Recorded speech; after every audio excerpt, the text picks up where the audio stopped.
Frère Branham, est-ce que Satan peut utiliser le don des langues ou de prophétie chez une personne qui a le Saint-Esprit? C'est une bonne question, ça, n'est-ce pas? Oui, monsieur. Si, il faut surveiller ça de très très près. Si vous remarquez, dans 1 Corinthiens 14, 29, pour ceux d'entre vous qui veulent le noter, voyez, là, la personne qui a écrit ceci n'a pas signé. Elle a simplement dit que Dieu vous bénisse. Vous voyez, dans 1 Corinthiens 14, 29, nous voyons que tout don dans l'Église doit d'abord être jugé. Voyez, il faut faire attention, parce que des mauvais esprits s'y glissent. En effet, souvenez-vous, la pluie tombe sur les justes et sur les injustes. La même pluie qui a été envoyée pour faire mûrir le blé fait aussi mûrir l'ivraie. La même eau. Combien savent ça? Voilà, ça devrait vous éclairer sur la semence du serpent. Là, comment il est venu, ce fils? J'essaye de trouver cette question ici, pour y répondre, avant que mon temps soit écoulé. Mais je n'y arrive pas. Donc, ce qu'il en était de ce fils au sujet de la semence du serpent. Voyez? Dieu a une loi. Maintenant, à propos de ceci, de cette loi de l'esprit de vie, il faut faire attention, parce que Satan se glisse là-dedans. Et Paul, quand quelque chose était révélé à quelqu'un, il fallait que ce soit jugé par au moins 2 ou 3 juges, avant que ça puisse être dit devant l'Église. Bon, pendant que j'y suis, je vais peut-être aussi dire ceci. Je vois que je ne pense pas que mon frère soit ici ce soir, mais une personne s'est moquée de quelqu'un qui a quitté le tabernacle pour aller se joindre à l'église de frère Junior Jackson. Cette personne a dit, ils sont allés chez les oiseaux morts. Vous n'avez pas honte de faire une remarque pareille? Qui que vous soyez, si vous êtes mon enfant Christ ici, j'ai honte de vous. Ne faites pas une chose pareille. Junior Jackson est mon frère. Don Raddle est mon frère. Eh bien, la raison de ceci, c'est qu'à mon retour, quand j'ai placé l'Église ici dans un certain ordre, dans le but de voir si je pouvais amener les dons à se manifester, la moitié de ces gens se sont retirés. C'est que, quand on prenait la parole, ou qu'on prêchait, ou quelque chose comme ça, c'en était au point où on n'arrivait pratiquement plus à prêcher, sans que quelqu'un parle en langue, que quelqu'un interprète, que quelqu'un donne l'interprétation. Et la moitié de tout ça n'arrivait même pas. Or, je crois au parler en langue, je crois à l'interprétation, mais ce doit être quelque chose qui s'adresse directement à l'Église, non pas « le Seigneur vient bientôt » ou quelque chose comme ça, ce qui n'est pas mauvais, mais ne multipliez pas de vaines paroles, a dit Jésus, comme les païens. Ce doit être quelque chose comme « allez dire à frère un tel qu'il y a une certaine chose qu'il a faite et qu'il doit, eh bien, allez dire à frère, sœur un tel, que lorsqu'elle a fait une certaine chose là-bas l'autre jour, elle a transgressé les lois maritales, le vœu qu'elle avait fait à son mari. Si elle ne redresse pas la situation, le Saint-Esprit la retranchera. Là, vous avez l'ainsi dit le Seigneur. Alors déclarez ouvertement ce péché. C'est là que nous avons une église, comme celle qu'il y avait lorsque Ananias et Saphira se sont présentés là. Là, nous avons une église bien affermie. Oh, vous dites, frère Branham, un homme à qui je disais ça, il m'a dit, eh bien, vous nous mettez dans une situation trop difficile. J'ai dit, est-ce que je ne suis pas dans une situation difficile sur l'estrade, devant des inconnus que je n'ai jamais vus de ma vie? Mais j'ai foi et confiance en mon Dieu, qui m'a envoyé pour faire ceci.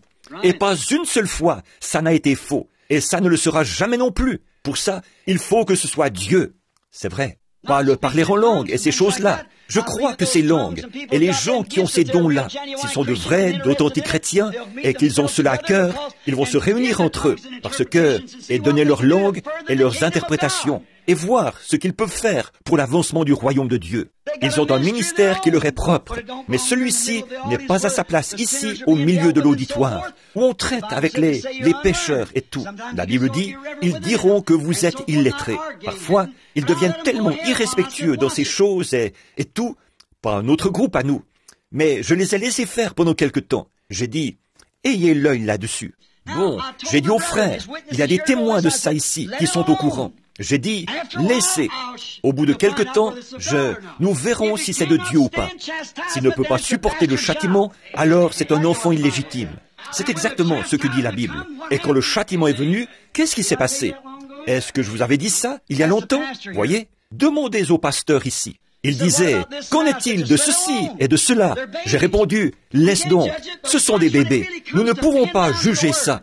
Mais regarde bien ce qui se passera quand il faudra vraiment se conformer à la parole. Maintenant, frère Junior Jackson avait le droit de ne pas être d'accord avec ça. Il veut que son Église, les gens veulent tous parler en langue et tout dans l'auditoire. Ça, c'est le problème de frère Junior. Ça le regarde, lui. Mais Junior Jackson croit ce message comme n'importe lequel d'entre nous. Il est l'un des nôtres, et ce n'est pas d'être un oiseau mort que d'aller là-bas. Junior Jackson est un homme de Dieu, que j'aime de tout mon cœur, et il n'est pas ici ce soir, alors je peux réellement exprimer cette chose comme je le désire. Et Don Raddle, je ne pense pas que Don soit ici ce soir, parce qu'ils ont leur propre réunion. Mais si je voyais tous les gens qui viennent à ce tabernacle sortir et s'en aller chez Don Raddle, ou chez frère J.T. Parnell, ou chez n'importe lequel de ces frères ici, qui sont nos frères ici, et nos concitoyens du royaume, je serais tellement heureux que je ne saurais pas quoi faire. Je dirais, Seigneur, remplis celui-ci de nouveau. Vidons-le et remplissons-en un autre. J'aimerais ça. J'aimerais voir ces garçons. Ce sont mes enfants. Or, JT ou n'importe lequel d'entre eux n'est pas obligé de croire exactement comme moi. Ils ne sont pas obligés de faire ça. Comme je vous le disais ce matin, je ne suis même pas d'accord avec ma femme. Ou c'est elle qui n'est pas d'accord avec moi. Qu'en serait-il si je me mettais à table et que Junior ait de la tarte aux pommes et moi de la tarte aux cerises? Frère, nous mangeons tous les deux de la tarte. Nous serons d'accord là-dessus. Et nous prêchons tous les deux le même évangile. La discipline de son Église, vous savez, Pierre et Paul ont eu des différends, non pas dans leur doctrine, mais sur la façon dont Pierre se comportait. Ils ont eu un petit différend à ce sujet, mais ça ne les a jamais séparés. Ils étaient frères. Mais bien sûr que nous allons avoir des différends. Non pas des différends. Je ne suis pas d'accord avec les assemblées de Dieu. Je ne suis pas d'accord avec leur système. Mais il y a beaucoup de précieux frères dans les assemblées de Dieu. Je ne suis pas d'accord avec la doctrine des unitaires. Mais il y a beaucoup de précieux frères parmi ces hommes-là. Je suis d'accord. Je ne suis pas d'accord avec les baptistes, avec les presbytériens et leur système. Mais parmi eux se trouvent de véritables chrétiens. J'ai retrouvé, je ne sais trop comment, cet après-midi, un télégramme. Je ne l'avais plus. Un frère qui est prédicateur baptiste disait qu'il cherchait depuis longtemps à venir dans un endroit, ou à trouver un endroit où les hommes ont égard à Dieu plutôt que d'avoir égard les uns aux autres. Et un précieux frère qui fréquente cette église-ci lui a dit, « Je vais t'emmener à un tel endroit. » Il désirait ardemment venir ici, un baptiste. Vous voyez, ils sont dispersés partout. Je ne suis pas d'accord avec leur système, mais j'aime le groupe de gens. Ça, c'est certain. Alors, ne dites pas ça au sujet des frères. Maintenant, ici, ces dons, il faut les surveiller. Aucun don, il faut surveiller ça. Satan peut imiter n'importe quel don. Regardez ces Beatles, qui vont maintenant imiter la guérison divine. Dégoûtants, impurs, corrompus, nés de l'enfer. Voyez? Très bien. Daniel était-il le quatrième homme dans la fournaise ardente, étant donné qu'il était le prophète de cet âge-là? Non, c'était Jésus. Le quatrième homme était semblable au Fils de Dieu. Je ne pense pas que c'était le prophète, parce qu'il se trouvait dans la fosse aux lions. Mais je ne crois pas que Daniel ait été dans la fournaise ardente. J'ai de la peine à... Bon, il se pourrait que vous ayez raison là-dessus, mais ça, c'est simplement mon opinion. Frère Branham, dans Genèse 6, verset 12, Dieu a dit que toute chair avait corrompu sa voix. Ceci fait-il référence au divorce et au mariage? Si oui, Jésus n'a-t-il pas fait référence à la même chose quand il a dit que ce qui arriva du temps de Noé arrivera de même lorsque le Fils de l'homme se révélera? Matthieu 24, versets 38 et 39. Frère Branham, y aura-t-il des enfants qui naîtront pendant le millénium, les 1000 ans, le millénium, le règne de Christ de 1000 ans ici sur terre? Ou bien y aura-t-il quelques signes, que ce soit sur la terre, quelques péchés, que ce soit, sur la terre pendant cette période-là? Et y aura-t-il des gens dans des corps physiques sur la terre pendant cette période-là? Je vais tâcher de les prendre l'une après l'autre, en vitesse. Bon, dans Genèse chapitre 6, verset 12, Dieu a dit que toute chair avait corrompu. Oui, il s'agissait du mariage, du divorce et tout le reste. La Bible dit ce qui arriva du temps de Noé, où il se mariait et donnait en mariage, et ainsi de suite. Ça, c'est l'un des signes du temps de la fin. Seulement l'un des signes. Or, si c'est tout ce que le monde faisait, je ne pourrais pas dire que c'est la preuve qu'on est au temps de la fin, pas plus que je peux dire que le parler en langue est la preuve qu'on a le Saint-Esprit. Il est vrai qu'il doit venir un temps où le mariage et le divorce seront exactement comme il était du temps de Noé. Mais il y a tant d'autres choses qui accompagnent ça. C'est seulement l'un des signes. De même, le parler en langue est l'un des signes du Saint-Esprit. Mais ce n'est pas un signe infaillible du Saint-Esprit. Pas plus que le seul fait pour des femmes et des hommes de se marier, de divorcer et de se marier de nouveau. Ce ne sera pas le seul signe. S'il n'y a que celui-là, alors je ne pourrais pas dire que c'est ça. Voyez, il y a d'autres choses qui doivent accompagner le parler en langue et tout autre don pour établir que c'est de Dieu. Maintenant, y aura-t-il des enfants qui naîtront pendant le millénium, le règne de 1000 ans? C'est la question que je me pose moi-même. Comme je vous le disais l'autre jour, je ne sais pas. Il semble qu'il se pourrait très bien que oui, il semble qu'il se pourrait très bien que non. Je vais être tout ce qu'il y a de plus honnête avec vous. Jusqu'à maintenant, je n'en sais rien. Si jamais Dieu le révèle, je vous le dirai. Mais attendez, il faut que ça vienne de Dieu. Vous êtes mes enfants, je ne pourrais vous le dire. Je ne sais pas s'il y en aura ou s'il n'y en aura pas. Je ne peux pas me prononcer. Ou bien, y aura-t-il du péché sur la terre pendant cette période-là? Non, il n'y aura pas de péché sur la terre. Satan est lié. Et y aura-t-il des gens dans des corps physiques sur la terre pendant cette période-là? Oui, monsieur, nous aurons notre corps glorifié ici même, sur la terre. Nous mangerons, nous boirons, nous bâtirons des maisons et nous vivrons exactement comme nous le faisons maintenant, pendant 1000 ans. C'est la lune de miel de l'épouse et de l'époux. Frère Branham, que voulait dire Jésus dans Matthieu 12, verset 32, où Jésus a dit « Quiconque parlera contre le Saint-Esprit, il ne lui sera pardonné ni dans ce siècle, ni dans le siècle à venir. » S'il vous plaît, m'expliquez ces versets de l'Écriture. Merci. Il y a le nom de cet homme, c'est un ministre. Très bien. Frère, vous êtes un théologien, moi pas. Mais j'aimerais dire ceci, c'est que Jésus a dit, quiconque parlera contre le Saint-Esprit, il ne lui sera pas pardonné. Autrement dit, pour relier ça au reste de l'Écriture, tout péché sera pardonné aux hommes, mais le blasphème contre le Saint-Esprit ne sera point pardonné. Le blasphème contre le Saint-Esprit, c'est de se moquer de lui, d'en parler, de le ridiculiser. Quand vous faites quelque chose comme ça, c'est là que vous franchissez la ligne qui sépare le bien et le mal. Maintenant, si vous voyez le Saint-Esprit, par exemple, qu'en serait-il si le Saint-Esprit descendait ici et qu'il discernait comme il le fait, et si c'était bien le Saint-Esprit, mais que vous ne croyez pas que ce soit lui, et que vous ressortiez en vous moquant de cela et en parlant de cela? Peu m'importe ce que vous pourriez faire à partir de là, vous êtes fini. Et vous ne pouvez pas faire ça. C'est là la preuve que vous n'êtes pas de Dieu. Parce que la semence de Dieu demeure dans l'homme et il ne peut pas pécher. Et le péché, qu'est-ce que c'est? L'incrédulité. Quand il voit la parole manifestée, il la croit. Et il peut seulement, vous voyez, il y a seulement un péché, seulement un. Combien savent ça? C'est l'incrédulité. C'est vrai, commettre adultère n'est pas un péché. Fumer la cigarette, dire des mensonges, jurer, ce n'est pas ça qui est le péché. Ça, ce sont des attributs de l'incrédulité. Vous le faites parce que vous n'êtes pas un croyant. C'est vrai. Alors, vous voyez, il n'y a qu'un seul péché, et c'est l'incrédulité. Celui qui ne croit pas est déjà condamné. Peu importe ce qu'il fait, peu importe, il est condamné dès le départ. Très bien. Frère Branham, est-ce mal pour une jeune personne qui n'est pas mariée, on ne dit pas de qui il s'agit, de se couper les cheveux? J'imagine que c'est une femme. Oui, c'est mal pour n'importe quelle femme de se couper les cheveux. Ça, c'est juste une petite question courte. Commencez-vous à avoir sommeil? Eh bien, nous allons faire aussi vite que possible. Je voulais tant arriver à celle sur la semence du serpent. Priez pour notre fils c'est une requête de prière. Celle-là, je les ai juste prises et je suis venu en vitesse. Frère Branham, est-il permis aux femmes de travailler dans les affaires publiques quand elles ont un mari en bonne santé et des enfants? Je pose cette question pour quelqu'un d'autre. Eh bien, ça, je n'en sais rien. Je ne peux pas me prononcer. Mais voici simplement mon sentiment là-dessus. Permettez-moi de dire ceci. Je crois que si j'étais une femme et que je sache que mon mari est en bonne santé et qu'il a un bon emploi, je crois que j'aurais beaucoup de plaisir à rester à la maison, à prendre soin de mes enfants et à prendre soin de mes enfants et à les élever pour qu'ils aiment le Seigneur.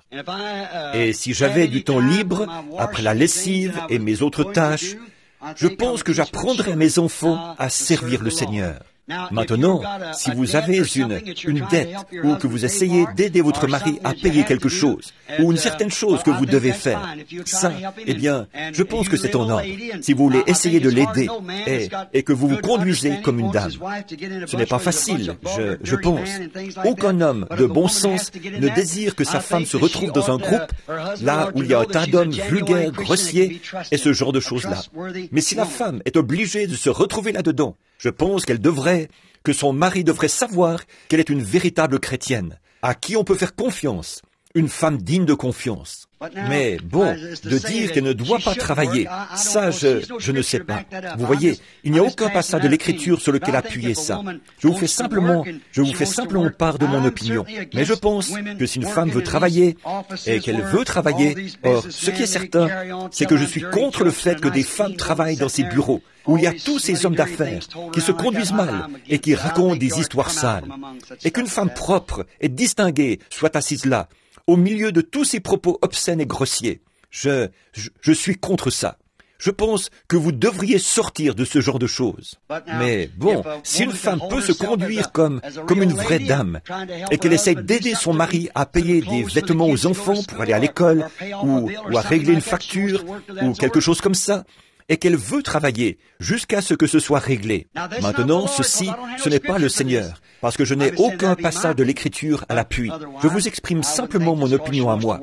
Mais, par contre, je ne pense pas que, si c'est juste parce qu'elle veut travailler, pour pouvoir trotter et avoir, ou pour avoir plus d'argent à dépenser, pour sortir et aller dans les bars, ou pour boire, fumer et faire n'importe quoi, là, je ne pense pas qu'elle devrait le faire.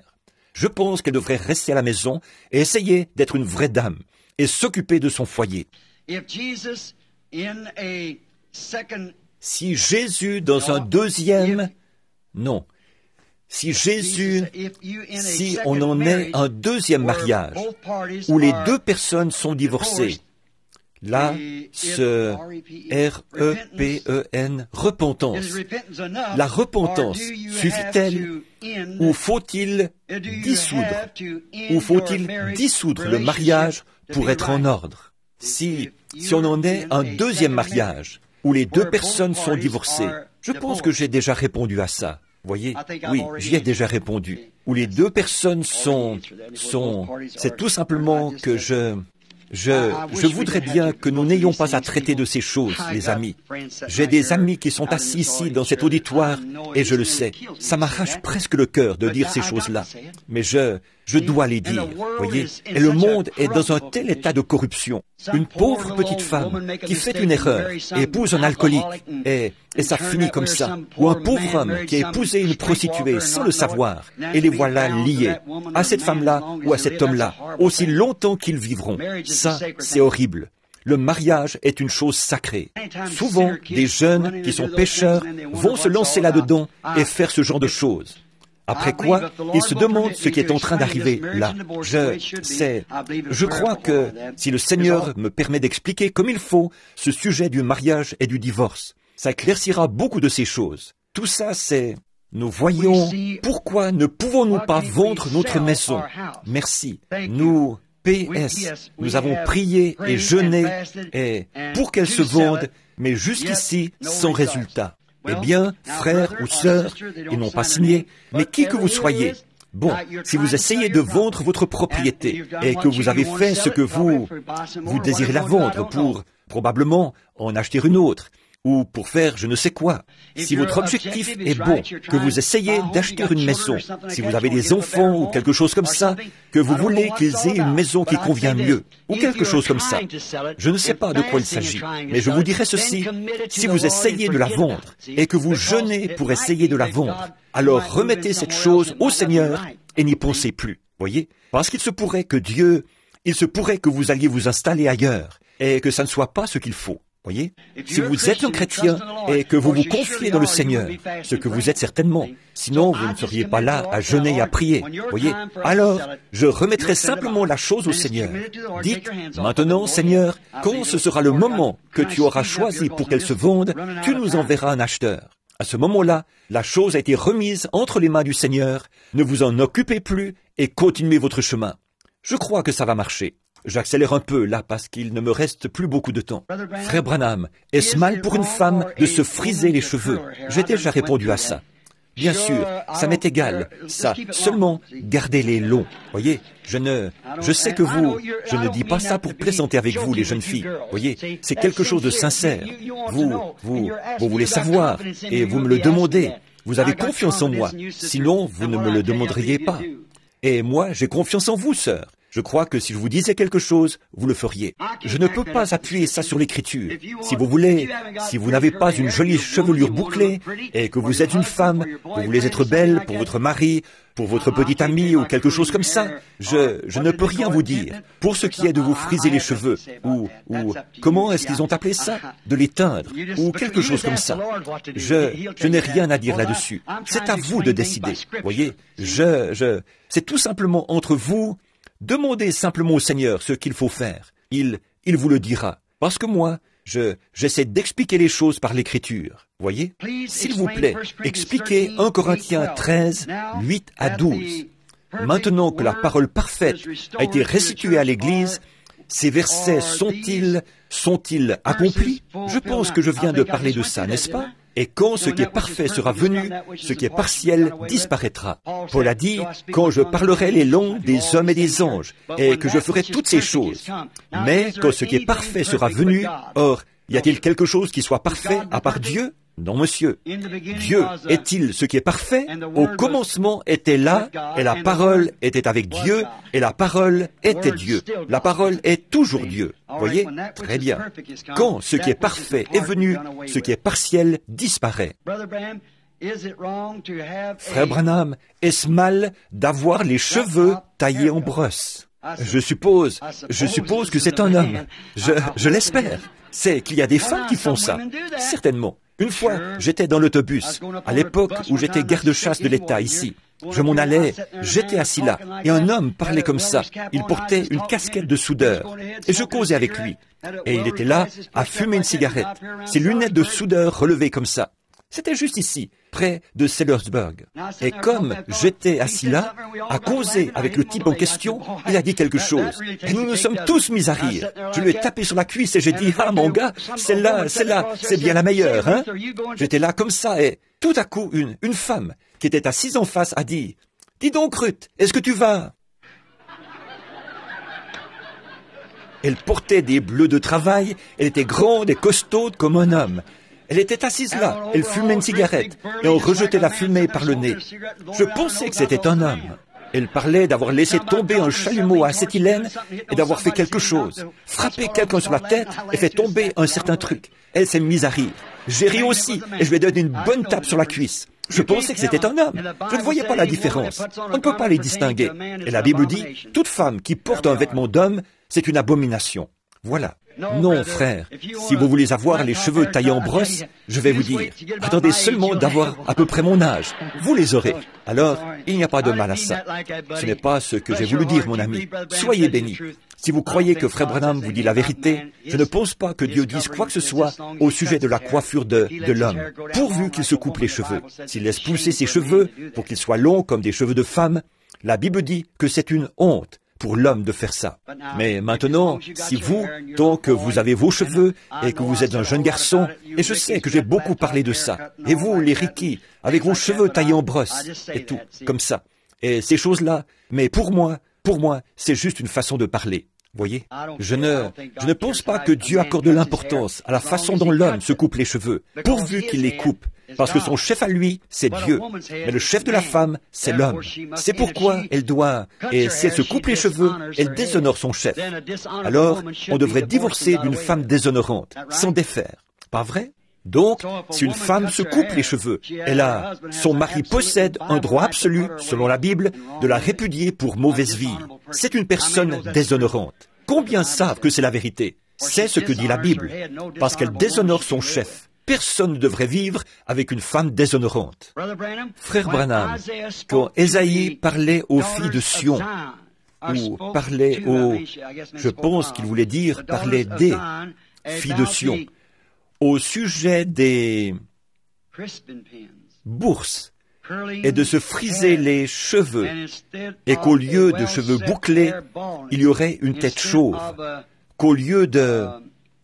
Cela s'applique-t-il à aujourd'hui ou si l'ancienne Bible n'est plus en vigueur, comme certains le disent? L'ancienne Bible est toujours en vigueur, et chaque parole que Dieu prononce est en vigueur. Oui, monsieur. La seule chose qui s'est produite entre la nouvelle Bible et l'ancienne Bible, c'est que la chose a été magnifiée. Jésus a dit, vous les avez entendus dire, tu ne commettras point d'adultère. Il fallait commettre l'acte. Mais moi, je vous dis que quiconque regarde une femme pour la convoiter a déjà commis un adultère avec elle dans son cœur. Ces choses sont vraiment très impressionnantes. Maintenant, je dois terminer, mes amis. Il se fait un peu tard. Bon, celle-ci est trop longue. Voyons si je peux trouver quelque chose d'autre. Voyons un peu. Frère Branham, comment les femmes, oh là là, devraient-elles se coiffer? De nouveau, comme vous voudrez, tout simplement. 1 Timothée 2:9, voyez, que les femmes soient vêtues d'une manière décente. Je désire me coiffer d'une façon qui plaise à Dieu. Dieu vous bénisse, chère sœur. Merci. Que Dieu vous bénisse. Priez pour nous. Et la personne signe. Bien sûr, Sharon, ma petite sœur, Dieu te bénisse. Porte-les, pourvu qu'ils soient longs, ma sœur. C'est une petite fille. Que Dieu te bénisse, mon petit chou. C'est bien. Continue ton chemin. Après que l'épouse aura été enlevée, y aura-t-il des vierges folles qui seront sauvées ou seront-elles toutes perdues? Non. Vous voyez, tout sera terminé pour l'Église des nations, une fois que l'épouse aura été enlevée de la terre. L'Esprit de Dieu quitte la terre. Celui qui est souillé se souille encore. Le juste pratique encore la justice. Celui qui est saint se sanctifie encore. Autrement dit, le sanctuaire devient rempli de fumée. Là où l'avocat se tient pour plaider la cause. Christ quitte le sanctuaire. Son temps de médiation est terminé. L'enlèvement a eu lieu. Il quitte le sanctuaire, s'en va prendre le livre de la rédemption et il prend possession de tout ce qu'il a racheté. Il n'y a plus d'œuvre de médiation. Combien comprennent ça? Je n'ai parlé que j'ai traité de l'un des sceaux, ou de l'un des... Oui, les sceaux, je crois que c'était ça. Christ s'avance pour prendre possession du produit de son œuvre de médiation. Bon, une minute. La Vierge folle sera-t-elle sauvée? Non. Tout ce qui doit lui arriver, c'est maintenant que ça arrive. Après ce temps-là, elle sera dans l'état. Or, elle devra passer par la période de la tribulation. Elle a raison de ça, c'est qu'elle a rejeté l'expiation dans sa plénitude. Elle est une croyante déclarée, mais elle devra passer par la période de la tribulation. La Bible dit, et au reste, le dragon lança de sa bouche de l'eau pour aller faire la guerre. Oh, quelle heure que celle-là! Il n'y a jamais eu un temps dans l'histoire où les églises dénominationnelles soient devenues autant affamées de trouver le baptême du Saint-Esprit. Je prêche chez les hommes d'affaires chrétiens. C'est continuel, de la part des presbytériens, des luthériens, des catholiques et de tous les autres, des baptistes par centaines, des gens de l'Église du Christ, des nazaréens, des pèlerins de la sainteté, des adventistes du 7e jour. Tous, ils viennent en foule, ils cherchent à trouver. Voyez? Or ça, c'est frappant.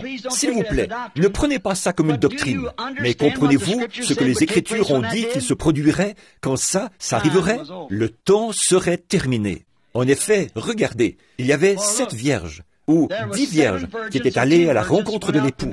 La moitié d'entre elles avaient de l'huile dans leur lampe. L'autre moitié n'en avait pas. C'est la partie du corps qui est morte et la partie qui est vivante. Les 5 sages, quand le cri s'est fait entendre, voici l'époux, elles ont toutes nettoyé, se sont toutes réveillées et ont nettoyé leurs lampes pour aller au souper des noces. Mais quand les vierges folles ont dit, donnez-nous de votre huile, nos lampes s'éteignent. Voyez, donnez-nous de votre huile. Elles ont répondu, non, car nous en avons juste assez pour nous-mêmes. Allez en acheter. Et pendant qu'elles allaient en acheter, l'époux est arrivé. Quand il y a eu la proclamation, le décret, voici l'époux, tout le monde a voulu se mettre en ordre au plus vite. N'est-ce pas à cette heure-là que l'Écriture est sur la muraille?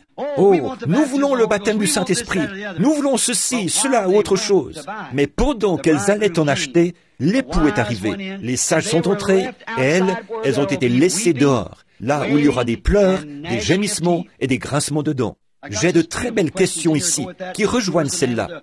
Qui était cet homme qui était vêtu d'un habit, qui était entré sans avoir revêtu l'habit de noces, ainsi que toutes les questions qui se rattachent à ça? Une personne devrait-elle payer la dîme à un individu? Ou un chrétien devrait-il travailler? Bien sûr qu'il devrait. S'il y a un homme qui travaille, c'est bien le chrétien. Payer la dîme à un individu, ça dépend de quel individu il s'agit. Voyez, c'est vrai. Dans Hébreux 7, la première fois qu'il nous est parlé de la dîme, de manière à ce que nous... Attendez une minute. Je crois que c'est la question numéro 2. Non. Pour frère, il est dit 2 questions pour frère Branham. Quand, dans Hébreux chapitre 7, quand Abraham, en revenant de la défaite des rois, a rencontré Melchisédek, il lui a payé la dîme. C'était là Melchisédek, roi de Salem, c'est-à-dire roi de paix et roi de justice, lequel n'était nul autre que Dieu lui-même. Voyez? Mais quand vous payez la dîme, en fait, l'endroit où vous devez payer la dîme, c'est celui où vous recevez votre nourriture. Apportez toutes vos dîmes à ma maison du trésor, dit l'Éternel. Pas vrai? Et mettez-moi de la sorte à l'épreuve, dit Dieu, et vous verrez si je n'ouvre pas pour vous les écluses des cieux, si je ne déverse pas pour vous la bénédiction au-delà de toute mesure. J'invite tout homme et toute femme qui ne paye pas la dîme à relever le défi, à accepter ça. Je pourrais me tenir ici jusqu'à demain matin, à vous raconter ce qui est arrivé quand j'ai vu ça, et dans quelle situation j'étais. Mais aussi loyalement qu'il est possible de le faire, je payais ma dîme. Et quand je prenais l'argent qui me revenait, de l'église ici ou de mes compagnes, je prenais plus, je donnais le 10e. Ensuite, je donnais ça à des ministres, et je donnais le reste à des ministres. Et quand je ne pouvais pas faire ça, alors voici ce que je faisais. J'en gardais 10% et j'en donnais 90% à Dieu. Puis, quand la loi m'a dit que je ne pouvais pas faire ça, qu'il fallait que je prenne, et que si je le faisais, le montant complet allait être déclaré sur mon compte. Alors là, j'ai dû omettre ça et placer l'argent dans les champs de mission à l'étranger, et tout, et ne prélever qu'un salaire là-dessus, de $100 par semaine, et je paye ma dîme là-dessus. Oui, monsieur, je crois qu'il faut payer la dîme. C'est une des bénédictions de Dieu, une bénédiction qui est éprouvée comme telle. Vous dites, c'est de l'Ancien Testament, ça. C'est aussi du Nouveau Testament. Oui, monsieur. Cher frère Branham, si un bébé naît hors du mariage, cet enfant peut-il un jour être sauvé ou partir dans l'enlèvement? Sauvé? Mais bien sûr. Je crois que cet enfant pourrait l'être. Cet enfant n'est pas responsable de ce qui a été fait. C'est vrai. Mais pour ce qui est de partir dans l'enlèvement, sauvé, je dirais oui. Mais pour ce qui est de l'enlèvement, ce sont des semences prédestinées qui partent dans l'enlèvement. Et je ne peux pas croire qu'un adultère ait été une semence prédestinée. Vous comprenez? Voyez, je crois que le bébé peut être sauvé. Il ne possède aucun droit. C'est un acte terrible et tout. Mais bon, dans l'Ancien Testament, quand un bébé était un enfant bâtard, il ne pouvait même pas entrer dans l'Assemblée du Seigneur pendant 10 générations, c'est-à-dire plus de 400 ans, tellement cette malédiction était grande. Pensez un peu à ça. Un bébé innocent, ses arrière-petits-enfants. Pensez donc, les arrière, 10 fois arrière-petits-enfants de ce bébé ne pouvaient même pas entrer dans l'Assemblée de Dieu. C'est vrai. Mais vous voyez, il n'y avait là rien d'assez puissant pour pardonner ce péché-là. Le sang de l'Ancien Testament ne pardonnait pas les péchés. Il couvrait les péchés. Mais le sang de Jésus-Christ les supprime. Maintenant, c'est différent. Quand le sang de Jésus-Christ entre, c'est différent. Frère Branham, nous voulons être aussi près que possible de votre message. Devons-nous aller nous installer en Arizona ou bien à Jeffersonville? Faites comme vous voudrez, l'un ou l'autre. Je vous aime vraiment beaucoup, peu m'importe où vous allez, ce que vous faites. Mais bon, si vous voulez mon conseil, à votre place, je crois que je viendrai habiter à Jeffersonville. Si vous avez l'intention de déménager de toute façon, à votre place, je viendrai habiter à Jeff. Je crois que je suis plus souvent ici qu'en Arizona. C'est bien. Frère Branham, est-il trop tard pour prêcher encore aux pécheurs? Non, ne vous mettez pas ça dans la tête, frère. Continuez à construire la maison. Continuez à faire tout ce que vous pouvez. Continuez simplement à avancer jusqu'à ce que vous receviez l'appel du départ. Voyez? Question numéro 2. Ceux qui sont sauvés devraient-ils se séparer des pécheurs pour l'adoration? Ceux qui sont sauvés devraient-ils se séparer des pécheurs pour adorer? Je ne sais pas exactement ce que vous voulez dire par là. Si vous voulez dire les pécheurs, comme ceux du dehors On adore Dieu partout, mais je pense que si on faisait ça, comment est-ce qu'on pourrait faire des réunions, puisque les pécheurs viennent là, dans l'église, et ils s'assoient à côté des chrétiens? Ne vous séparez jamais de rien d'autre que du péché, pas du pécheur. Amenez le pécheur si vous le pouvez, mais ne participez pas à son péché. Une épouse qui est sauvée devrait-elle se refuser à son mari si celui-ci est un pécheur? Non, monsieur, non, monsieur, c'est votre mari. Vous l'éloignerez de Dieu plus que jamais en faisant ça. Voyez, c'est vrai, frère, sœur, vous l'avez épousé, il vous appartient, et vous lui appartenez. Frère Branham, quelle est la signification d'une annulation de mariage? Les gens sont-ils alors libres de se marier, ou bien si c'est simplement un autre mot pour divorce? J'aimerais avoir quelques renseignements à ce sujet. Bien sûr qu'ils sont mariés. Dès qu'ils font ce vœu-là, ils sont mariés. Si, par exemple, un jeune homme promet à une jeune fille de l'épouser, qu'il le fait de bonne foi, alors il est lié envers cette jeune fille. C'est tout comme s'il l'avait épousée. La seule chose que la loi fait, c'est de vous donner un document qui vous autorise à vivre légalement ensemble, et ainsi éviter que vous viviez en concubinage. Mais quand un homme dit à une femme, « Je vais t'épouser, chérie, je vais te prendre pour femme, veux-tu me prendre ?» Il est marié. Votre vœu, c'est sacré. Et c'est ça, en fait, qui vous unit en mariage. Il n'y a aucun prédicateur qui peut vous marier, aucun magistrat, ni rien d'autre. Ce qui le fait, c'est le vœu que vous avez fait vous-même à Dieu et à cet homme. Une fois que vous avez fait cette promesse, vous êtes marié. Regardez, vous dites, frère Branham, ça, est-ce que... Vous dites, vous avez dit que vous ne répondriez que par la Bible. Voulez-vous savoir ce que la Bible dit là-dessus? Si oui, levez la main.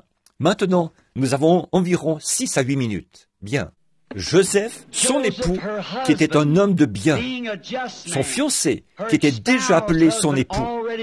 Joseph, son époux, qui était un homme de bien, se proposait ainsi de la répudier secrètement. Mais avant qu'ils aient habité ensemble, elle se trouva enceinte par la vertu du Saint-Esprit. Voyez?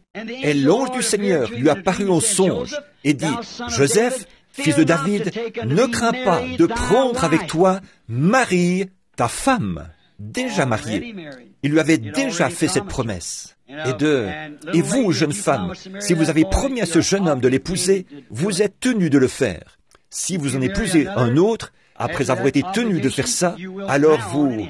En tout cas, à partir de maintenant, vous vivrez dans l'adultère. Et remarquez, c'est la même chose pour un jeune homme qui promet à une femme de l'épouser. Ne faites surtout pas de vœux à qui que ce soit, à moins d'avoir réellement l'intention de vous y tenir. Souvenez-vous, voilà la référence de la Bible pour appuyer ça. Joseph avait promis à Marie de l'épouser. Et Dieu a dit que c'était... Lisez les lois de l'Ancien Testament là-dessus. Voyez, dans la loi de l'Ancien Testament, si vous aviez promis à une femme de l'épouser et que vous en épousiez une autre, vous commettiez adultère. Et pour ça, vous étiez expulsé du camp. Oui, monsieur, vous devez respecter les vœux que vous faites quand vous faites cette promesse-là à une femme. Elle est un petit vase sacré qui devra donner naissance à un enfant et amener de nouveau la vie dans le monde. Alors, quand vous le lui promettez, vous devez l'épouser. Est-il trop tard pour tenir des réunions dans les prisons et pour faire une œuvre de ce genre, afin de servir de témoignage et ainsi essayer de gagner des âmes? Aussi, devrait-on vendre tout ce qu'on possède maintenant, comme le Seigneur revient dans si peu de temps? Eh bien, comment est-ce que vous... J'espère que je n'ai rien dit qui vous aurait porté à croire une chose pareille. L'ai-je fait? Si c'est le cas, pardonnez-moi. Ce n'est pas mon intention. Voyez, ne présumez pas ce genre de choses. Allez de l'avant et continuez à prêcher, avoir des réunions dans les prisons, amenez tout le monde. Et regardez un peu, les adventistes du 7e jour, ici, il n'y a pas longtemps, environ 50 ou 60 ans.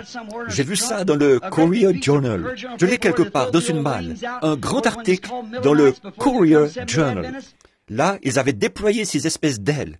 C'est quand ils se donnaient le nom de milléristes, avant de devenir les adventistes du 7e jour. Il y avait toute une page du journal Courier, ici à Franklin, au Kentucky. Là, ils avaient tous vendu leurs propriétés et ils avaient fixé une certaine date. Et ils avaient prouvé par l'écriture que Jésus allait venir à cette date-là. Alors, ils sont montés là, avec leur harpe et tout, ils sont allés s'installer sur le sommet de la colline. Le lendemain matin, ils sont redescendus. La rosée avait rabattu toutes les plumes. Elles sont redescendues tout démontées. Voyez, il s'agit de sectes et de choses semblables. N'allez pas croire ça. Il se peut que Jésus ne vienne pas avant encore 100 ans. Je ne sais pas quand il viendra. Personne ne sait quand il viendra. Mais je vais m'efforcer de continuer à prêcher et à faire tout ce que je peux, jusqu'à ce qu'il vienne effectivement. S'il n'est pas ici aujourd'hui, je l'attendrai demain. S'il n'est pas ici cette semaine, je l'attendrai la semaine prochaine. Et s'il n'est pas ici dans les 10 prochaines années, et que je vive jusque-là, je l'attendrai dans les 30 prochaines années. Voyez, je l'attendrai toujours. Je ne sais pas quand il viendra, mais je veux être fidèle à sa parole et loyal envers son peuple, vivre comme un chrétien et attendre sa venue. Voyez, continuez à faire des services de prédication dans les prisons, à amener au salut tous ceux que vous pouvez. Je ne sais pas quand il viendra. Personne ne le sait, mais je dirai seulement ceci. C'est ce que j'essaie de vous dire.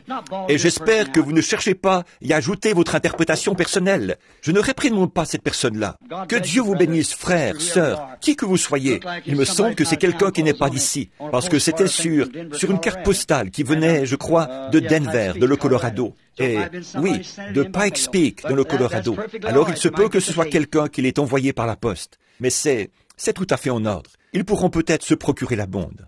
Mais souvenez-vous, ne changez absolument rien, si ce n'est de passer d'une vie de péché à une vie de justice. Continuez simplement à faire votre travail. Continuez comme ça, tout simplement. Tous ceux qui comprennent ça clairement, dites « Amen ». Voyez, faites ça maintenant. Frère Branham, dans Matthieu 12, 40, il est dit « De même que Jonas fut dans 3 jours et 3 nuits dans le ventre du grand poisson, de même le Fils de l'homme sera 3 jours et 3 nuits dans le sein de la terre. » Comment se fait-il que ce jour-là, qu'aujourd'hui on dit qu'il était mis dans le tombeau le vendredi soir et qu'il est ressuscité le dimanche matin, alors que ça, ce n'est que 2 nuits et 1 jour. Bon, si vous remarquez, il est dit ce qui arriva, voyez, du temps où Jonas fut dans le ventre 3 jours et 3 nuits.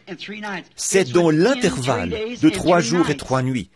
Dans cet intervalle de 3 jours et 3 nuits, parce qu'on ne peut pas faire mentir l'Écriture. Le prophète avait dit, « Je ne permettrai pas que mon sein voie la corruption, et je n'abandonnerai pas son âme dans le séjour des morts. » Et la corruption s'installe dans le corps humain en 72 heures, c'est-à-dire 3 jours et 3 nuits. À un certain moment, au cours de ces 3 jours et 3 nuits, il devait sortir de la tombe. Alors, le fait qu'il soit parlé de 3 jours et 3 nuits, ça ne signifie pas qu'il fallait que ce soit exactement ça. C'est qu'à un certain moment, dans cet intervalle de 3 jours et 3 nuits, il fallait qu'il sorte, parce que la prophétie ne peut pas être anéantie, là. Il ne pouvait pas voir la corruption. Et il y aurait eu corruption s'il était resté exactement ce temps-là. Frère Branham, si un homme a été marié et divorcé, n'est-ce pas terrible, voyez, qu'il y en ait tant. Maintenant, je ne blâme pas ces gens, mais c'est vraiment quelque chose qui préoccupe les gens. Assurément, ils sont inquiets. L'enlèvement, avant, les gens n'y pensaient pas tellement. Il n'en était pas autant question. Mais maintenant, ça a tout simplement envahi le monde. Et les gens lisent ces choses dans l'Écriture. Et des gens arrivent, ce sont des élus, et ils regardent ça, ils voient ça, et ils sont sincères. Ils désirent savoir. C'est pour ça que je veux y répondre de la façon la plus sensée possible. A été marié et divorcé, et qu'ensuite il se soit remarié à une femme qui a aussi été mariée et divorcée avant de l'épouser. Et ces deux personnes peuvent mariées aux yeux de Dieu, sont-elles mariées aux yeux de Dieu? Comment pourraient-ils être tous les deux ou l'un des deux dans l'enlèvement? Comment? Je ne sais pas. Je ne pourrais pas vous le dire. La question est, pourront-ils être dans l'enlèvement? Divorcés, chacun d'eux divorcé, chacun d'eux a un compagnon vivant, puis ils se sont remariés. Tous les deux se sont remariés. Et maintenant, cette femme a un mari en vie, cet homme a une femme en vie. Et maintenant, ils ont des enfants et tout, et ils veulent venir à Dieu. Pourront-ils partir dans l'enlèvement? Ça dépendra du Père Céleste. Je ne pourrais pas répondre à ça. Voyez, j'ai vu une chose. La Bible dit qu'ils seront appelés adultères. Et la Bible dit aussi, un adultère n'entrera pas dans le royaume des cieux. C'est tout ce que je peux dire. Je sais, ça m'arrache le cœur de dire ça, mais je ne peux dire que ce que dit la parole. Je dois m'en tenir à ça. J'espère que ce n'est pas ça du tout. Il y a des endroits dans la Bible, je ne vous donne pas de conseils. Je vous en prie, laissez-moi vous présenter un petit passage de l'Écriture. Je vous en prie, si vous êtes heureuse avec votre mari, Si vous êtes heureux avec votre femme, je vous en prie, restez comme vous êtes. Le ferez-vous? Rien que parce que je vous ai dit ça, ne laissez pas ces petits-enfants sans foyer et ce genre de choses-là. À certains endroits, Dieu a réparé les fautes que des gens avaient commises. Vous vous souvenez, Jésus a dit de David qu'à un moment où il était affamé, il était entré dans le temple de Dieu, il avait mangé les pains de proposition, qu'il n'était permis qu'aux sacrificateurs de manger, et il ne s'était pas rendu coupable de cela. Et que les sacrificateurs aussi, le jour du sabbat, ils blasphèment le sabbat, sans se rendre coupables. Et il y avait ici plus grand que le sabbat. Vous voyez, là, laissons donc cette chose entre les mains de Dieu. Allez de l'avant et vivez simplement de la façon dont vous vivez simplement pour Christ maintenant. Nous verrons. Il se peut que vous ayez une possibilité d'entrer. Ne faites pas, on ne réparera jamais une injustice par une autre injustice. Continuez simplement à vivre tel que vous êtes, si vous êtes heureux ensemble. Il se pourrait que vous n'ayez pas la bonne compagne. Je dirais seulement ceci. Si vous n'avez pas la bonne compagne dans cette femme ou dans cette vie, ce ne sera pas comme ça dans l'autre. Toutes les erreurs seront rectifiées. Tous les croyants nés de nouveau partiront-ils dans l'enlèvement? Non, seulement le reste, pas tous les croyants nés de nouveau. La Bible dit, et les autres morts ne revinrent pas à la vie avant 1000 ans. Ensuite, ils ont été ressuscités et séparés. Les brebis ont été séparées d'avec les boucs. Ce ne sont pas tous ceux qui sont nés de nouveau qui partiront selon l'Écriture. Quelle est la preuve qu'une personne est réellement remplie du Saint-Esprit? Jean 14, 26. Quand le Saint-Esprit sera venu, voyez, il vous annoncera les choses à venir. Voyez, il amènera la chose à la perfection. Ce qui est fait de main d'homme ne le fera pas. Et il est la parole. Quand il sera venu, lui, le Saint-Esprit, il s'identifiera en vous par l'Écriture. Et c'est ça, le vrai signe que le Saint-Esprit est en vous, parce qu'il est la parole. Maintenant, regardez. Supposons que vous ayez parlé en langue. Je voudrais juste vous demander ça. Jésus a dit ce que ferait le Saint-Esprit quand il serait venu. Alors, supposons que vous ayez parlé en langue, sautillé, poussé des cris et tout le reste. Et qu'ensuite, vous veniez à la parole. Et que moi, je vous disais que le baptême je vous prouvais par l'Écriture, comme je l'ai fait, que le baptême au moyen des titres de Père, Fils et Saint-Esprit provient carrément d'une mauvaise compréhension de l'Écriture. Personne n'a jamais été baptisé de cette manière-là. Et que vous continuiez à vous accrocher à ça. Pourriez-vous me dire que le Saint-Esprit en vous ferait une chose pareille? Comment peut-il nier sa propre parole? Quand je vous montre ce qui est censé arriver en notre jour, que le Fils de l'homme doit se révéler, et ce qu'il doit faire, et tous ces passages de l'Écriture qui se sont accomplis maintenant, ensuite, vous le voyez descendre et identifier cela, et vous continuez quand même à vous accrocher à une dénomination, et vous dites que vous êtes né de nouveau. Pourriez-vous arriver à comprendre ça? Est-ce que je pourrais dire à ma femme que je l'aime et sortir avec une autre femme et fricoter? Et après ça, lui dire sincèrement que je l'aime? Pensez-vous que ce serait un amour véritable? Est-ce qu'elle pourrait me dire qu'elle m'aime et pendant que je suis au loin, qu'elle fricote avec un autre homme? C'est exactement ce qu'Israël avait fait. Vous savez ce qu'il a dit là, dans la Bible, en parlant d'Israël. Il a dit, tu as écarté les jambes et tu as invité chaque homme qui passait. Tu t'es prostitué devant moi, et je vais te répudier, divorcer d'avec toi. Exactement. Qu'est-ce que c'est? Vous commettez adultère contre votre propre corps. Et quand une femme va vivre avec un autre homme, ou un homme avec une autre femme, alors qu'ils sont mariés, ils souillent leur propre chair. De même, quand quelqu'un se dit chrétien, et qu'il nie carrément que l'Écriture est vraie, il commet adultère contre le corps dont il prétend faire partie. Voyez? Alors, c'est une marque de l'Antichrist, au point que ça séduirait les élus si c'était possible. Frère Branham, est-ce en ordre pour une jeune enfant de porter des pantalons et des shorts? Quel âge a-t-elle? C'est à vous de juger de ça, si vous êtes chrétien. Une petite fille ou n'importe quel bout de chou, j'imagine, je ne sais pas. Tout ce que je sais, c'est que la Bible dit que c'est une abomination pour une femme de porter un vêtement d'homme. Voyez, une femme. Il n'est pas dit une enfant. Mais bon, faites comme vous voudrez quant à ça. Pour ma part, je ne vois pas de mal à ce qu'une enfant toute jeune, une toute petite fille de 4 ou 5 ans porte, quand ils sont tout petits. Vous savez ce que je veux dire. Ils courent partout dans la cour. Si elle porte, comme vous dites, des pantalons ou quelque chose, et que c'est une enfant toute jeune, je ne vois pas de mal à ça. Peut-être, voyez-vous, moi, ce que je vous dis, c'est simplement ce que dit la parole. C'est une abomination pour une femme de porter un vêtement d'homme. Où devons-nous nous rassembler? Vous avez dit qu'il fallait se rassembler sous les trompettes. Je crois, mon camarade, chère sœur, ou qui que vous soyez, que vous faites erreur là.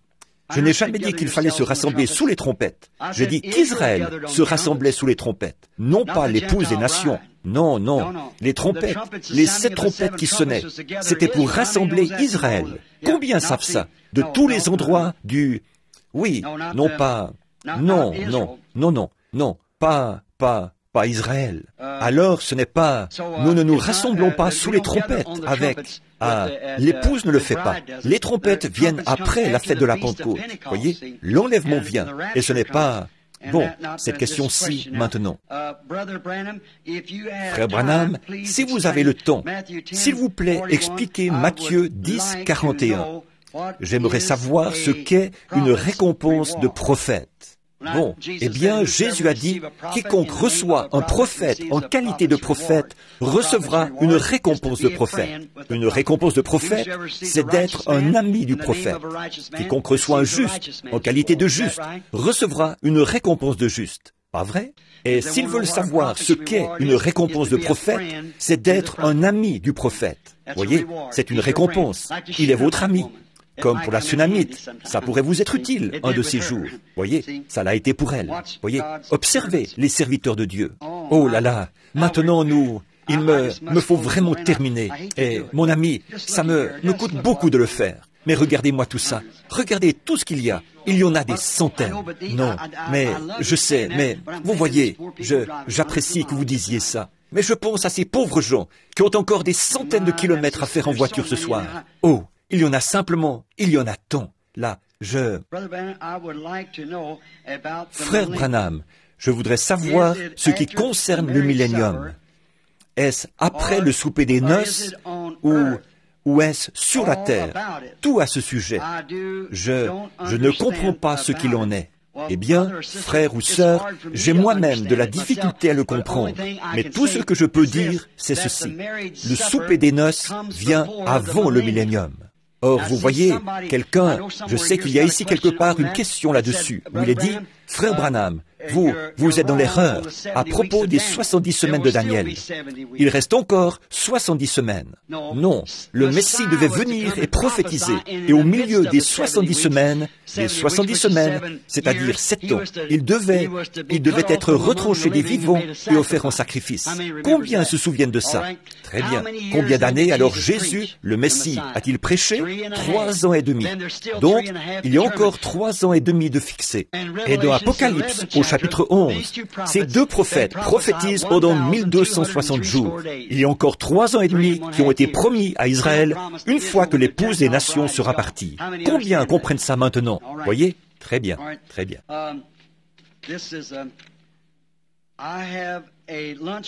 Ceci est, je tiens un snack bar et je sers en majorité des enfants de l'école secondaire. Depuis que je suis entré dans la lumière, j'ai enlevé la machine à sous et le jukebox. Ils ont mis là J-box. Les jeunes fument et ils veulent écouter du rock'n'roll à la radio. Je n'ouvre que 4 heures environ par jour. Personnellement, je ne suis ni pour la cigarette, ni pour la boisson. Mais je ne suis pas tranquille à l'idée de tenir cet établissement. Vous savez, c'est un problème. Voyez, ce qu'il y a, c'est que c'est qu'il vous faut peut-être gagner votre vie. Mais savez-vous ce que ça me ferait, moi? Ça m'énerverait tellement que je ne pourrais pas... Ça, il se peut que vous soyez capable de le supporter. Mais de voir cette petite bande de Ricky là-dedans, se conduire n'importe comment, comme ça, et ces Riquetas, moi, ça me rendrait fou. Voyez? Je vais vous dire, si ça m'appartenait, je sais ce que moi je ferais. Je dirais, arrêtez ça ou sortez d'ici. Voyez, je tiendrai un établissement correct ou je n'en tiendrai pas du tout. Mais vous, si vous êtes obligé de le faire pour gagner votre vie, je ne veux pas manquer d'égard envers vous, frère ou sœur. Je sais qu'il est difficile de dire ces choses, mais ça, ce n'est pas bien. Voyez, parce que ça donne l'impression que c'est comme la personne qui parlait ce matin de nos sœurs qui portaient leur robe si courte, nos sœurs d'un certain âge, que c'était un mauvais exemple pour les jeunes filles. Je trouve que c'est vrai aussi. Vous voyez? Et je trouve que ça, c'est la même chose. Quand ils vous voient là-dedans, au milieu de toute cette fumée et de ce chahut, et qu'ils connaissent votre témoignage, et tous ces jurons, et se retrouver parmi ces jeunes gens comme ça, qui se conduisent n'importe comment, comme ça, et que vous ne dites rien contre ça. Ça nuit à votre témoignage. Faites comme le Seigneur vous conduira. Je prie Dieu de vous conduire dans la bonne direction. Si de FIR, faire la queue pour entrer dans l'Église ne sera plus qu'un souvenir. Que va-t-il se produire si nous ne passons pas par la tribulation? Devrons-nous nous voir de même des souffrances si nous ne devons pas voir?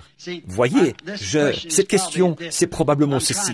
J'essaye de me dépêcher. Je ne devrais pas faire ça. Je devrais les remettre dans la pile, parce qu'il y a moyen de passer 1 heure sur un point, voyez? Et là, vraiment décortiquer tout ça. Je vais m'arrêter. Regardez, ces gens cherchent à dire qu'ils pensent que l'Église va se retrouver dans la tribulation. Voyez? Elle ne le fera pas.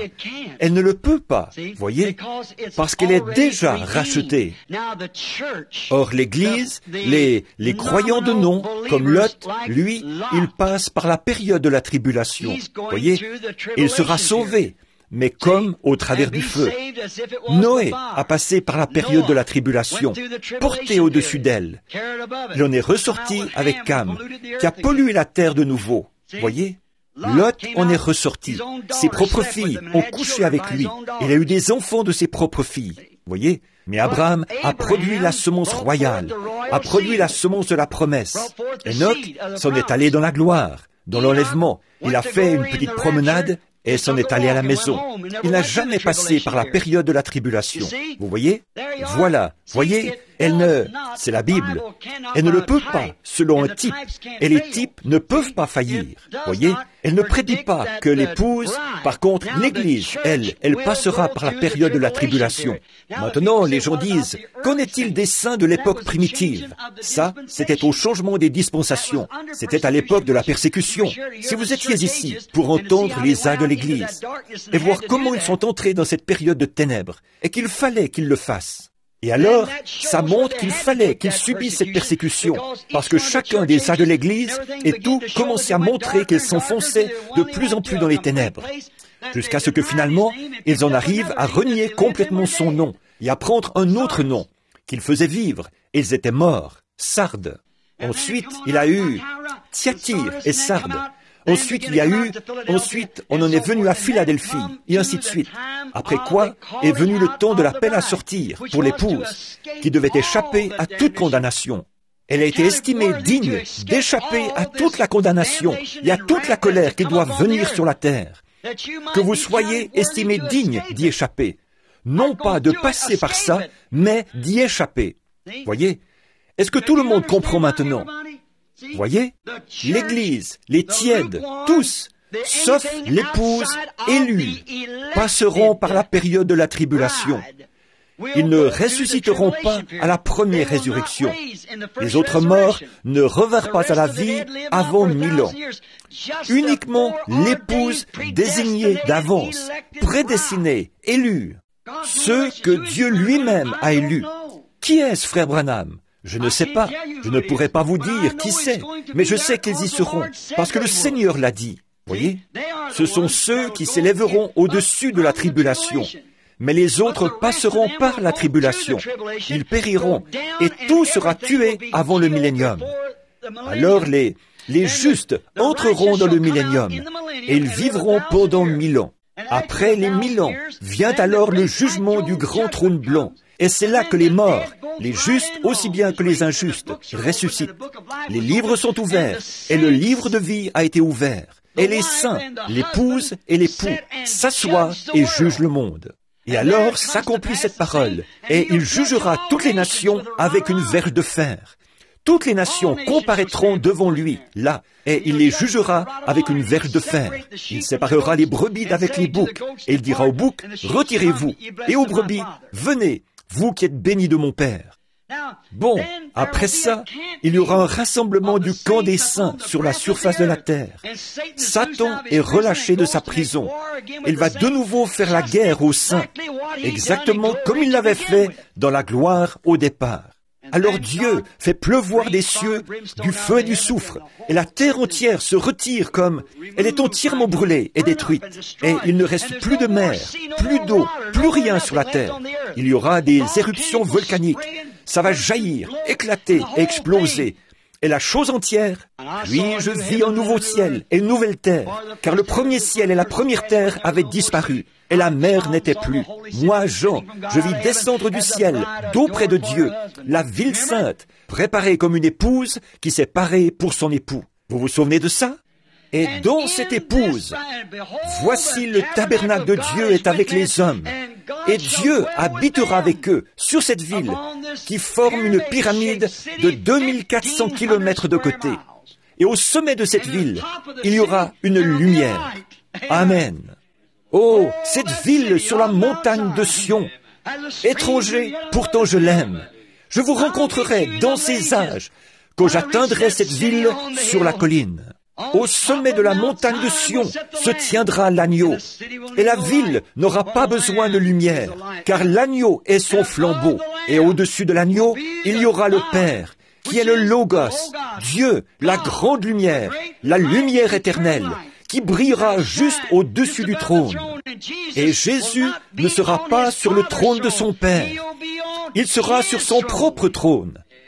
Le Père planera au-dessus du Fils. En effet, le Père et le Fils seront un. Avant qu'ils aient cessé de parler, j'exaucerai. Avant qu'ils pensent, je penserai pour eux. C'est vrai. Et Jésus remettra un âge parfait au Dieu vivant parfait. Âge qu'il a racheté et qu'il remet entre les mains du Père. Pas vrai? Il le remettra à Dieu le Père, lequel est esprit, non un homme, mais esprit. Toute bonté réunie dans son essence, c'est Dieu, dans la bonté. Or, tout ce qui a été perverti de ce qui était bon correspond au mal. C'est le royaume de Satan. Tout ce qui est bon appartient à Dieu. Tout ce qui est mal appartient. Et alors Dieu s'est matérialisé dans un homme appelé Jésus-Christ, lequel était son Fils. Ce Fils a donné sa vie afin de pouvoir amener d'autres fils pour que Dieu puisse devenir tangible et opérer en tout et en tous. En ce jour-là, vous connaîtrez que je suis dans le Père, que le Père est en moi, que je suis en vous et que vous êtes en moi. Oh frère, ça, ce sera un vrai jour. Vous n'aurez pas à rouler depuis Birmingham pour venir entendre le message. Le message sera là, avec nous, n'est-ce pas? Oh, ce sera un merveilleux temps. Nous attendons ce jour-là, que Dieu en hâte la venue. Cette grande ville qui se trouvera là, maintenant, voyez-vous, ce ne sera pas, vous pensez, 2400 kilomètres de haut, c'est ce que la Bible dit, mais ce ne sera pas 2400 kilomètres à la verticale, comme ça. Voyez, nous avons une autre mesure géométrique dont tous les côtés sont égaux. C'est la pyramide. Voyez? Et la ville aura probablement une inclinaison d'environ 60 degrés. Et s'il y a une inclinaison, et ce, sur une distance de 2400 km, pensez un peu à la hauteur que ça aura, mais aussi au temps qu'il faudra pour arriver là-haut. C'est à peine si vous vous rendrez compte que vous montez la colline. En effet, 2400 km de haut, à 60 degrés, ça fait que vous êtes juste à peu près comme ceci. Voyez? Et la ville s'étend sur toute cette colline. Elle est aussi haute que longue. Elle est aussi longue que large. La hauteur, la profondeur et la largeur en sont égales. Tous les murs sont égaux. Une pyramide a 4 murs, et ces 4 murs seront... Or, les murailles qui entourent la ville, elles auront 60 cm de haut, 144 coudées, et chacune d'elles est une pierre. Pensez un peu à cette ville, mes amis. Oh là là! Pourquoi restons-nous ici, dans cette salle surchauffée? Pourquoi faisons-nous ces choses? Pourquoi parcourons-nous de telles distances en voiture? Pourquoi peinons-nous comme ça? Chaque pouce du chemin en vaut la peine. Oh, les peines de la route me sembleront bien peu de choses quand je parviendrai au bout du chemin. C'est vrai. Oh, quel temps merveilleux ce sera. Et là, Jésus s'assiera sur le trône. Et de dessous le trône coulera le fleuve de la vie, ruisselant le long de ses 4 murs, en descendant dans de petites gorges et dans de petits ruisseaux. Il formera là-haut un fleuve et descendra traverser la ville. Il coulera le long des rues, comme ça. Et sur les 2 bords se trouvent les arbres de vie qui porteront ou qui donneront un fruit différent tous les 30 jours. Oh, quelle ville! Et souvenez-vous, Dieu, le Créateur, qui a créé les cieux et la terre, il est dans la gloire maintenant même, en train de préparer cette ville. Abraham l'a cherché. Il a quitté sa patrie. Il s'est séparé de tout ce qui lui était cher pour chercher. Pourquoi? Il était prophète. Étant prophète, il était rattaché à l'Esprit. Il était une partie de l'Esprit. Et il y avait quelque chose en lui qui lui disait, il y a une ville. Alors, il s'est mis à la chercher. Il a dit, je suis un pèlerin, un étranger. Je cherche une ville dont Dieu est l'architecte et le constructeur. Il savait que cette ville était quelque part. Oh là là! Et je crois que sur le sol même où il l'a cherché, là même en Palestine, c'est là qu'elle s'élèvera, puisqu'elle se trouve sur la montagne de Sion. C'est là qu'elle se trouvera. Regardez jusqu'où elle s'étendra dans la mer, d'une mer à l'autre. Pensez à cette ville de 2400 kilomètres, située là, sur les montagnes de l'Éternel. Oh, ce sera merveilleux. Le lion et l'agneau coucheront l'un près de l'autre. Le lion, comme le bœuf, mangera de la paille. L'ours sera doux et le loup sera apprivoisé. Quel temps merveilleux ce sera! Il ne se fera ni tort, ni dommage. Tout sera en paix et dans l'amour. Il n'y aura plus de vieillesse. Il n'y aura plus de maladie, plus de mort. Mes amis, ceci n'est pas un conte de Père Noël ou un mythe quelconque. C'est écrit dans la parole. Et jamais la parole n'a failli. Et de penser à la promesse même de, non pas autrefois, du temps de la Bible, mais en ce jour-ci, le jour où Dieu, aujourd'hui, il n'y a pas un seul iota de sa parole qui ait jamais failli. Oh, je suis destiné à cette ville. Je l'aime. Pas vous? Non. Maintenant, frères, sœurs, il est 21h20. Je sais que j'ai des amis ici qui viennent du sud du Kentucky. Je sais que j'ai des amis ici qui viennent de différentes régions du pays. Si vous voulez passer la nuit ici, je payerai votre chambre. Je vous ai dit que vous aviez un dîner qui vous attendait et que je payerai votre note de motel si vous désiriez rester. Vous n'avez qu'à aller le voir là-bas au fond et je le ferai sans faute. Je ferai tout ce que je peux pour vous aider. Je vous aime. Ce n'est pas mon intention de répondre à ces questions, parfois d'une façon contraire. Si vous ne le croyez pas, c'est tout à fait en ordre. Je veux que vous m'aimiez quand même, parce que Dieu sait que moi, je vous aime. Je réponds à ces questions de mon mieux, c'est tout. Il se peut que je me sois trompé dans quelques-unes d'entre elles, mon ami. Mais ce n'était pas volontaire. Si j'avais eu environ 6 à 8 questions, comme ça, j'aurais pu m'arrêter sur chacune d'elles et expliquer tout ça à fond.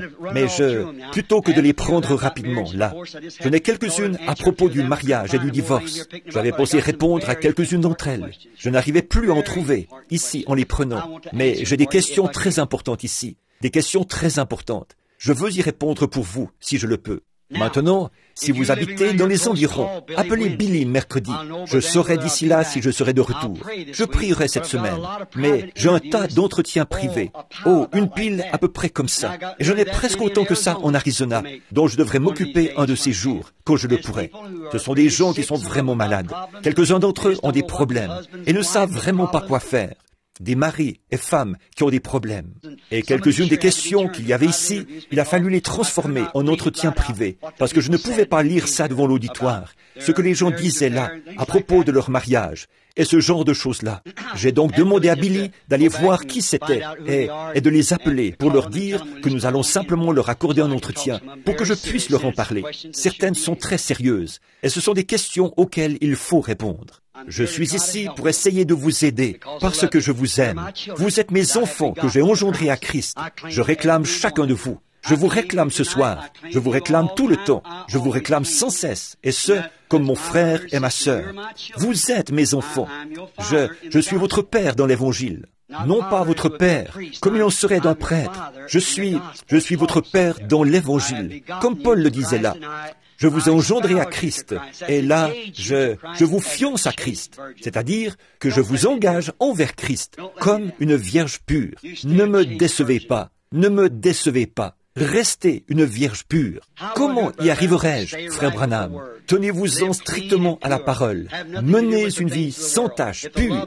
N'ayez rien à faire avec les choses du monde. Si l'amour de ces choses est dans votre cœur, dites « Oh Jésus, je t'en prie, ôte ça de moi. Je ne veux pas être comme ça. » Maintenant, je ne parle pas d'être une personne qui dit ça de ses lèvres, sans plus. Je parle d'être un croyant authentique. Croyez Jésus-Christ et vivez pour lui chaque jour. Ne faites pas le mal. Or, il m'arrive souvent de parler de la croyance calviniste. N'allez pas croire que ça vous rend libre de faire tout ce que vous voulez. Quelqu'un l'autre jour, je lui ai demandé, « Êtes-vous allé à l'église ?» Il a dit, « Je suis allé chasser. » La femme de cet homme est venue à moi. Elle revenait de la buanderie le dimanche. J'ai dit, « Pourquoi n'êtes-vous pas allé à l'église ?» Elle a dit, « J'ai fait ma lessive. » J'ai dit, « Vous n'auriez pas dû faire ça. » Eh bien, elle a dit, « Je ne suis pas une espèce de légaliste. » J'ai dit, « Mais je pensais que vous étiez une chrétienne. » Voyez ? J'ai ajouté, « Savez-vous que vous mettez une pierre d'achoppement sur le chemin de quelqu'un ?» Voyez, j'ai dit, ça, eh bien, voyons, moi, je crois ceci. Je ne suis pas obligé de faire ces choses-là. Je ne suis pas légaliste. Eh bien, regardez, mon frère, ma sœur, regardez un peu. Paul a dit, si le fait de manger de la viande met une pierre d'achoppement sur le chemin de mon frère, jamais plus je ne mangerai de viande. Et je pense que ce serait beaucoup mieux. Maintenant, vous direz, frère Branham, vous chassez. Vous n'avez jamais chassé le dimanche? Je vais vous dire quelque chose. Non, je ne cherche pas à m'envoyer des fleurs à ce sujet. Mais or, je ne suis pas pour l'observance du sabbat. Je crois que c'est le Saint-Esprit qui est notre sabbat. Je crois cela. Mais je crois que nous devrions honorer la résurrection comme une commémoration. C'est une commémoration que si vous honorez un jour, honorez celui de la résurrection. Or, il n'y a aucune loi qui dit qu'il faut observer un certain jour, puisque vous entrez dans le sabbat, dans la paix, quand vous entrez en lui.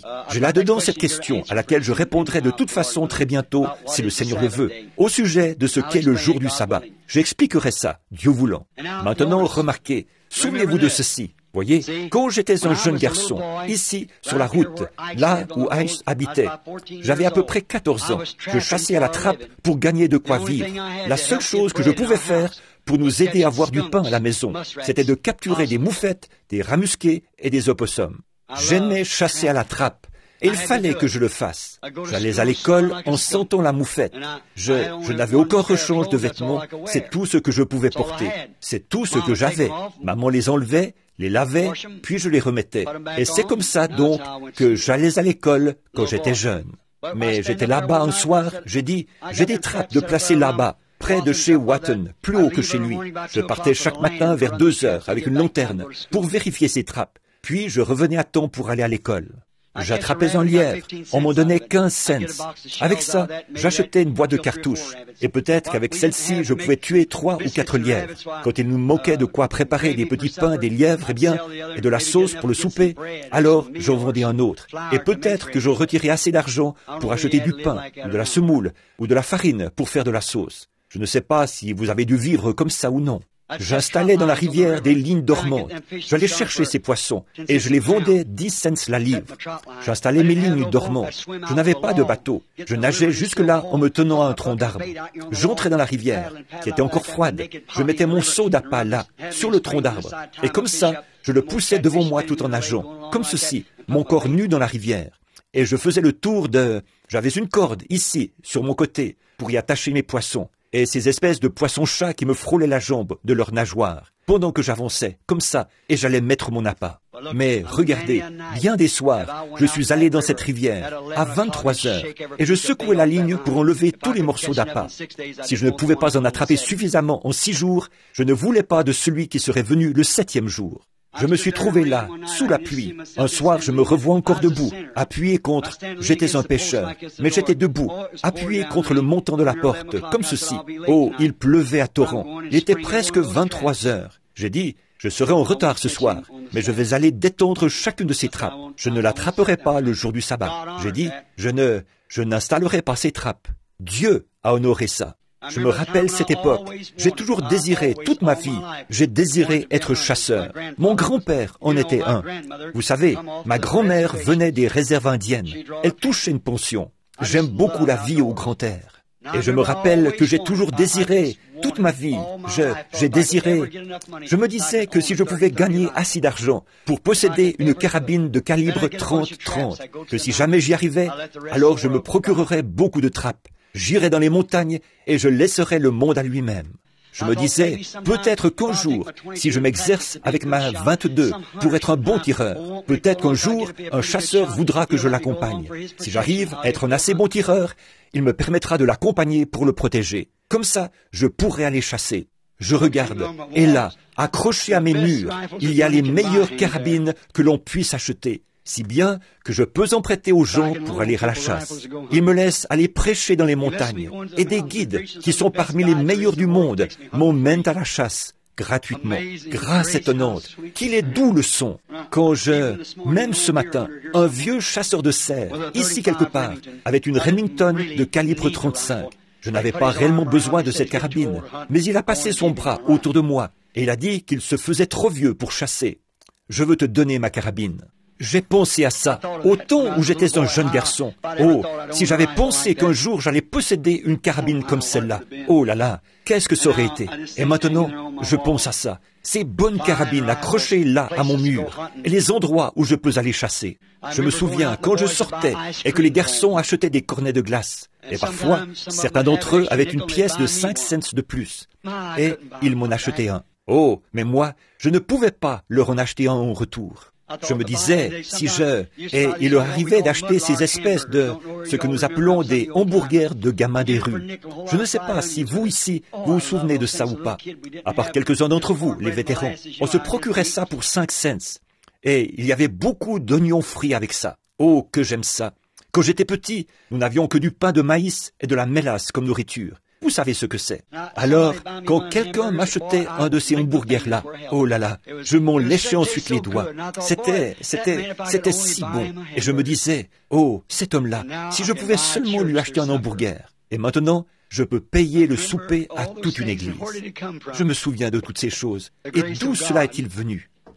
De la grâce de Dieu. Rien que j'ai fait moi-même. Je me souviens que je descendais la rue ici et que je parlais à quelqu'un. Mon père, vous le savez tous, il buvait. Il fabriquait du whisky. Et là, personne ne voulait avoir de rapport avec moi. Je descendais la rue et j'essayais de parler aux gens. Je rencontre ces mêmes gens-là aujourd'hui. J'essayais de parler à quelqu'un. S'il n'y avait personne d'autre à qui parler, il se tenait là. Oui. Voyez, j'étais un Branham. Alors, ça m'attristait beaucoup. Je faisais demi-tour et je m'en allais. Je me disais, je ne suis pas coupable de ça. Je n'ai pas fait ce que mon papa a fait. Je n'ai jamais bu de ma vie. Pourquoi ai-je à supporter ça? Et je disais à ma femme, il n'y a pas longtemps, je suis presque obligé de rester en dehors de la ville. Dieu a vraiment été bon pour moi. J'ai pensé au passage où il a dit à Nathan, qui était assis là, un jour, Nathan, David a dit, est-il juste pour moi d'habiter dans une maison de cèdre alors que l'arche de mon Dieu est là, sous la toile d'une tente? Nathan le prophète a dit, David, fais tout ce que tu as dans le cœur, car Dieu est avec toi. Le prophète a fait une erreur, involontairement. Cette nuit-là, le Seigneur est venu au prophète.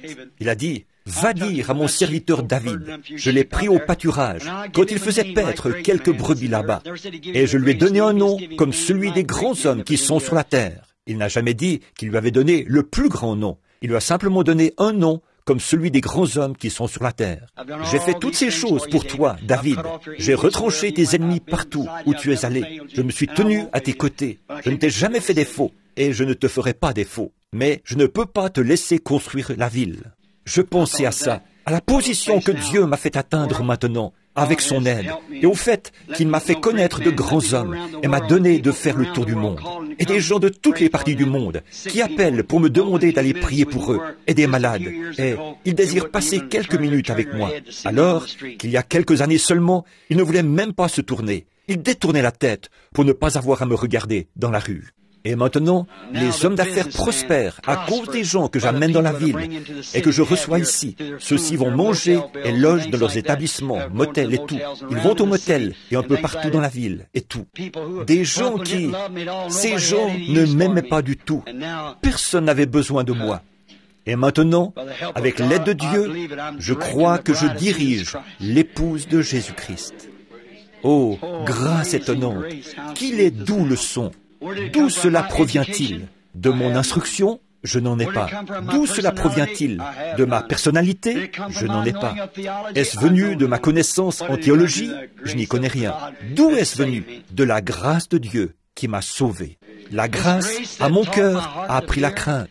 Et la grâce a dissipé mes craintes. Avec quelle joie cette grâce est apparue à l'heure où, pour la première fois, j'ai cru. Que de dangers, de labeurs et de pièges j'ai déjà traversé. La grâce m'a mené en sûreté jusqu'à présent et la grâce me mènera à la maison. Après avoir passé 10 000 ans dans cette ville, plus brillante que le soleil, nous n'aurons pas moins de temps pour chanter ses louanges que lorsque nous avons commencé. Oh, comme j'aime Jésus, ce beau nom qui m'a sauvé quand j'étais un pécheur, qui m'a guéri quand j'étais malade, qui me fait la promesse d'une demeure dans cette ville. Je possède une demeure dans ce rocher.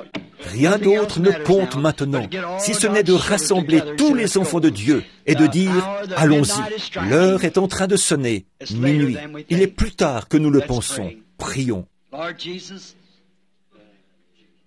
Seigneur Jésus, un jour parfait se termine. Comme si nous nous tenions au sommet de la montagne à regarder le soleil, au moment où les rayons rouges pointent là-bas, au-dessus des grandes montagnes de l'ouest, et le grand œil se ferme. Les oiseaux se mettent en route vers leur nid. La nuit approche. Nous avons vu un autre grand jour spirituel, où le Saint-Esprit nous a aidés à répondre à ces questions. Maintenant, nous allons à nos nids, Seigneur. Prends soin de nous. Ne laisse rien nous frapper, Seigneur. Garde-nous des serpents de la nuit et du mal. Que Dieu soit près de nous à chaque instant pour nous protéger et nous aider. Je te prie, Père Céleste, de bénir tous ceux qui ont assisté à la réunion, ceux qui n'ont pas pu y être, tous ceux qui écouteront les bandes. Que les questions ne soient pas trop dures. Et si j'ai fait une erreur, Seigneur, tu connais mon cœur. Ce n'était pas mon intention. Je te prie, ô Dieu, s'il y avait quoi que ce soit de faux, de ne jamais laisser la chose continuer, que la bande s'arrête. Ne me laisse tromper personne, Seigneur. Donne-moi d'être ton serviteur fidèle, car c'est tout ce que mon cœur désire, que je vive ou que je meure, que je reste ou que je parte, que je dorme ou que je sois éveillé au moment où il viendra. Pour moi, ça n'a pas d'importance, Père. Que ta volonté soit faite. Car je sais que mon Rédempteur est vivant et qu'au dernier jour, il se tiendra sur cette terre. Et même après que les vers de ma peau auront détruit ce corps, pourtant de ma chair, je verrai Dieu. Ça, c'était le prophète Job, quand il a vu la venue du Seigneur. Et Seigneur, aujourd'hui, en tant que tes serviteurs, nous regardons en avant et nous voyons ta venue. Alors, pour nous, ça n'a pas d'importance, Seigneur. Quand, comment et où. Tout ce que nous voulons, c'est te plaire.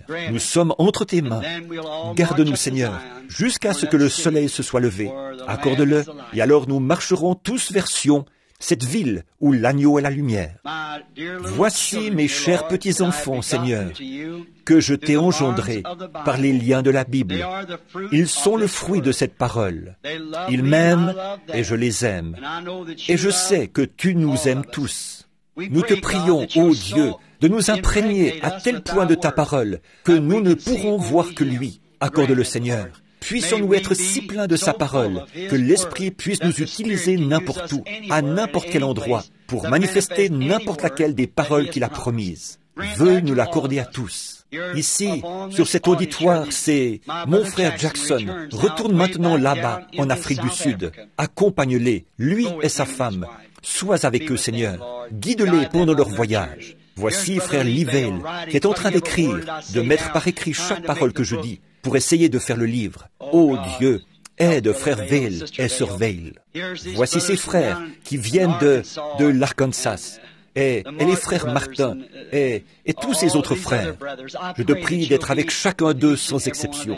Sois avec frère Neville, frère Capps, frère Raddle, frère Jackson, avec tous. Oh Dieu, il y en a tant. Ils sont venus de la Géorgie, de l'Alabama, d'un bout à l'autre de l'État, et de partout dans le monde. Nous pensons aux chants. Oh, ils viennent de l'Est et de l'Ouest.